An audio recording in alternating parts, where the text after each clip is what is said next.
Esse livro, A Química Oculta, de Annie Besant e Leadbeater, publicado em 1908, na sua primeira edição, nós tivemos a oportunidade de verificar como ele descreveu internamente o átomo de hidrogênio constituído de 18 partículas e, nesse sentido, antecipou não somente os quarks, como também os subquarks ainda desconhecidos pela ciência. Ele descreveu, juntamente com Annie Besant, o peso atômico de inúmeros elementos da tabela periódica, com uma precisão assombrosa. Ele descobriu isótopos que eram então desconhecidos.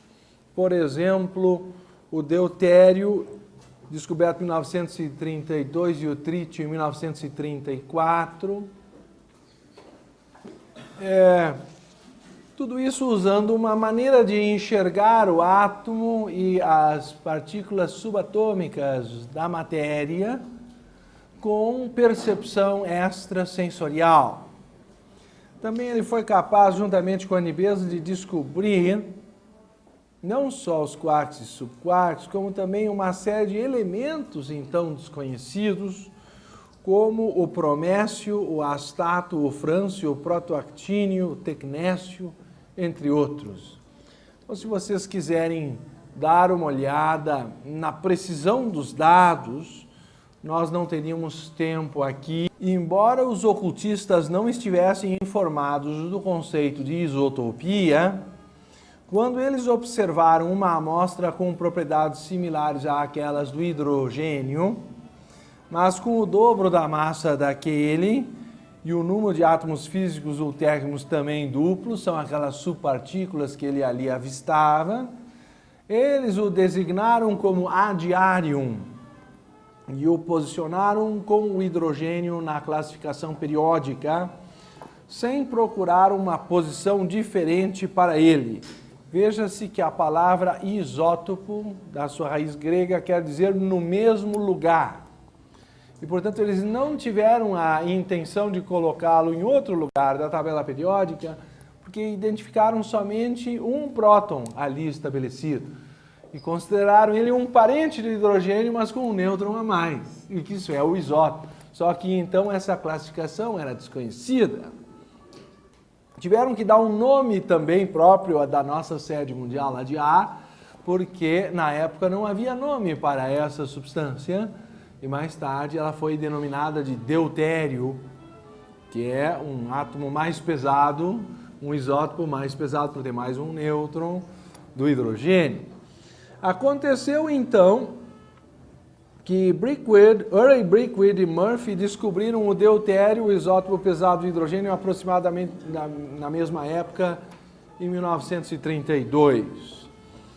De fato, o devido crédito deve ser dado ou concedido à senhora Besant e ao bispo Leadbeater, que desembocaram previamente na descoberta dos isótopos, quando eles relataram o adiarium e o occultum, além dos átomos de neon de duas massas diferentes, chamados de neon e metaneon, nome que o próprio Ashton adotou e ganhou depois o Prêmio Nobel de Química em 1922, às custas, na verdade, da pesquisa de Leadbeater e Annie Besant em 1908.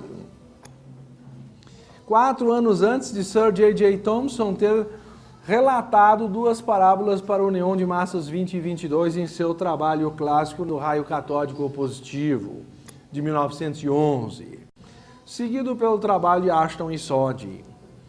Os ocultistas nomearam as novas variações isotópicas pelo prefixo meta, e, portanto, neon e metaneon, argônio e meta-argônio, criptônio e metacriptônio, xenônio e metaxenônio, antes da ciência oficial tê-los descoberto.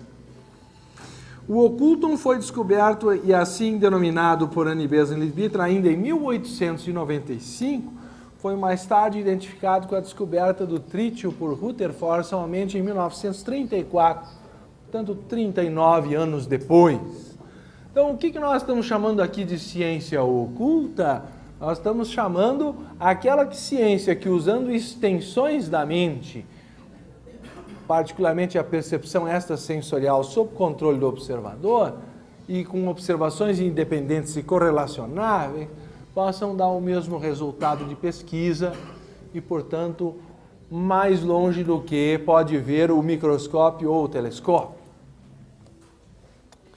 Sobre esta questão, a doutora Annie Besant assim define a diferença entre a ciência oculta e a ciência oficial em seu magnífico livro Os Ideais da Teosofia, traduzido pela editora Teosófica a partir da tradução concedida por Fernando Pessoa.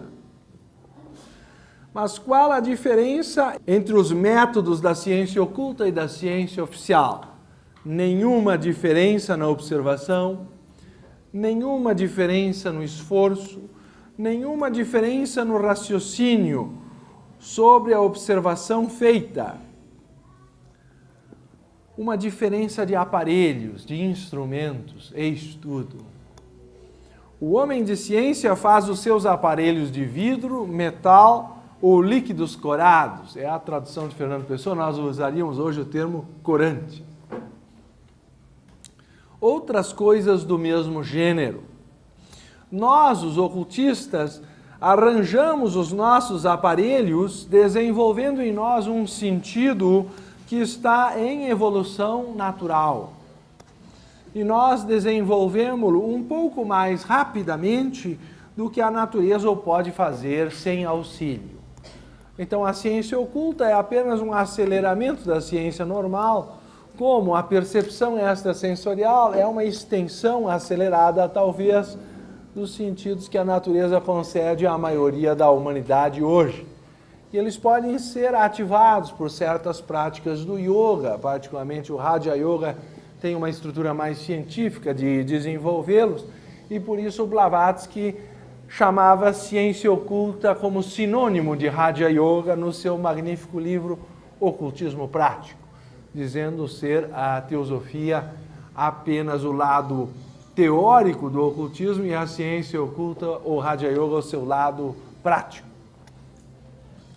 E feita essa consideração preliminar, vocês devem conhecer que o conceito de inconsciente surgiu de Freud e Jung praticamente ao mesmo tempo, quando eles, pesquisando a questão da linguagem verbal, descobriram a técnica de associação de palavras e notaram que as pessoas, se nós medíssemos o tempo com um cronômetro, iam lançando palavras aleatoriamente dentro de um certo ritmo e, de repente, não mais que de repente, esse ritmo era quebrado.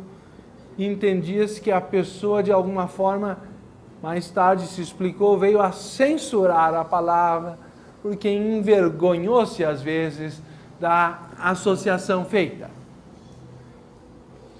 E, portanto, vinham do inconsciente aquelas palavras em forma aparentemente aleatória, e daqui a pouco elas entravam com um significado que perturbava aquele que meramente as repetia.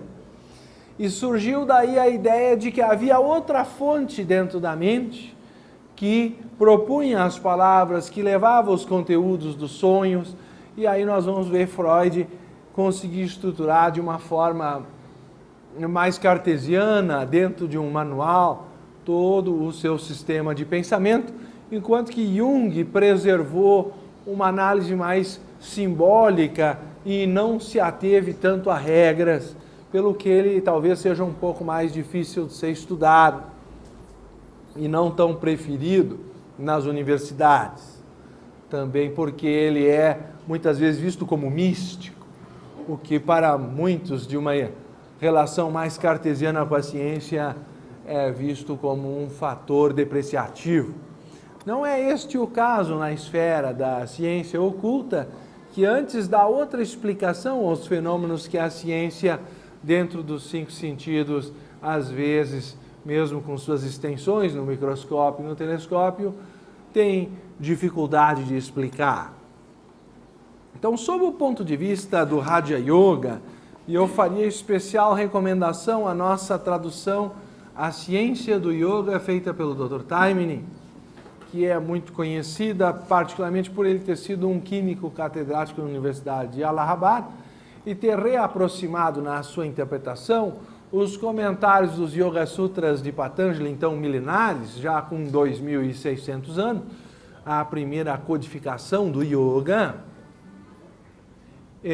posta, portanto, por escrito, e as descobertas da ciência contemporânea, pois sendo ele um doutor em Química pela Universidade de Londres e mais tarde catedrático em Allahabad, ele tinha condições de traduzir uma linguagem em harmonia com a outra, e é isso que torna este exemplar, em particular, A Ciência do Yoga, uma obra extraordinária que a USP tem solicitado para nós, às vezes 50 exemplares por semestre, porque eles no seu curso de doutorado o utilizavam. Porque nós queremos usar justamente algumas passagens desta obra, e essa preliminar é importante para nós colocarmos em foco o que nós buscamos como sendo inconsciente. Vejam que uma das dificuldades do inconsciente é nós termos a ele acesso. A definição dos 5 vritis, ou modificações da mente, segundo os Yoga Sutras, tem no seu último vriti, no aforismo 1.11, codificado por Patanjali como sendo smriti, Anubhuta Vishaya Samprosha Smriti. Smriti é memória. Tradução: memória é não permitir a fuga de um objeto que foi experimentado.